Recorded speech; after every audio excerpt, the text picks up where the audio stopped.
মানুহে মানুহৰ বাবে এই গীতৰ কলি আজি যেন সত্য প্ৰমাণিত হ'ল। চিৰাং জিলাৰ বিজনী মহকুমাৰ ৩ নং ৱাৰ্ডত এগৰাকী বৃদ্ধা ভঙা বজাত দীৰ্ঘদিনৰে পৰা জীৱন নিৰ্বাহ কৰি আহিছে। বৃদ্ধাগৰাকী পৰিয়ালত নাই কোনো লোক, আনৰ মাটিত এটা জুপুৰি সাজি জীৱন অতিবাহিত কৰিছে এগৰাকী বৃদ্ধাই। হঠাৎ মানৱ দৰদী এজন ব্যক্তিৰ সৈতে সাক্ষাৎ কৰি নিজৰ ভঙা বজাৰ বিষয়ে অৱগত কৰে বৃদ্ধাগৰাকীয়ে। তাৰ পাছত মানৱ দৰদী প্ৰদীপ কুমাৰ বায়নে বৃদ্ধাগৰাকীক এটা ঘৰ সাজি দিয়াৰো প্ৰতিশ্ৰুতি দিয়ে। কথামতে কাম কৰি দেখুৱালে মানৱ দৰদী প্ৰদীপ কুমাৰ বায়নে।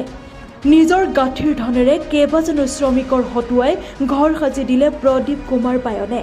সমাজত এতিয়া এনে মানৱ দৰদী ব্যক্তিৰ দেখা পোৱা বহু টান হৈ পৰিছে। সেয়েহে এবাৰ যেন ডক্টৰ ভূপেন হাজৰিকাৰ সেই গীতটোলৈ সোঁৱৰাই দিলে মানুহে মানুহৰ বাবে।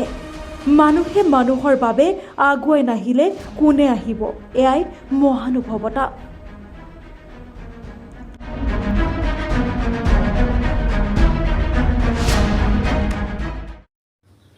মহানুভৱতা মানে এগৰাকী বৃদ্ধা, তেওঁ গোবিন্দৰ নাম গুণ গাই ঘূৰি ফুৰে। মই এদিন এইফালে আহোঁতে তেওঁ মোক কৈছিল, বোপাই মোৰ ঘৰটো একদম ভাঙি চিঙি গৈছে, মই থাকিবলৈ ঘৰ নাই, তুমি অলপ ঘৰ এটা কৰি দিবানে মোক? মোৰ অন্তৰখন কঁপি উঠিছিল, মোক কিবা বেদনাই হেঁচা মাৰি ধৰিছিল। মই খুব চেষ্টা কৰিছিলোঁ পিএম জোৱাৰী তেওঁক এটা ঘৰ বান্ধি দিম বুলি, কিন্তু তেওঁৰ এই মাটিডোখৰ তেওঁৰ নিজৰ নহয়। সেইকাৰণে সেই ঘৰটো দিব নোৱাৰি, চৰকাৰী ঘৰটো।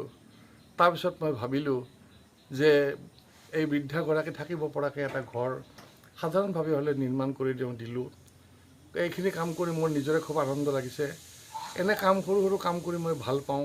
মই ভগৱানক প্ৰাৰ্থনা কৰিছোঁ এই পৃথিৱীত মানুহে মানুহৰ প্ৰতি মৰম ভাৱ জাগ্ৰত হওক, মানৱতা ভাৱ জাগ্ৰত হওক। আমি মানুহে মানুহক মৰম কৰিবলৈ শিকোঁ। ৰবি ঠাকুৰে কোৱাৰ দৰে সবাৰ ওপৰে মনুষ্যত্ব, তাহাৰ ওপৰে নাই। ধন্যবাদ। ব্যুৰ' ৰিপৰ্ট, ইণ্ডিয়া টক্স 365।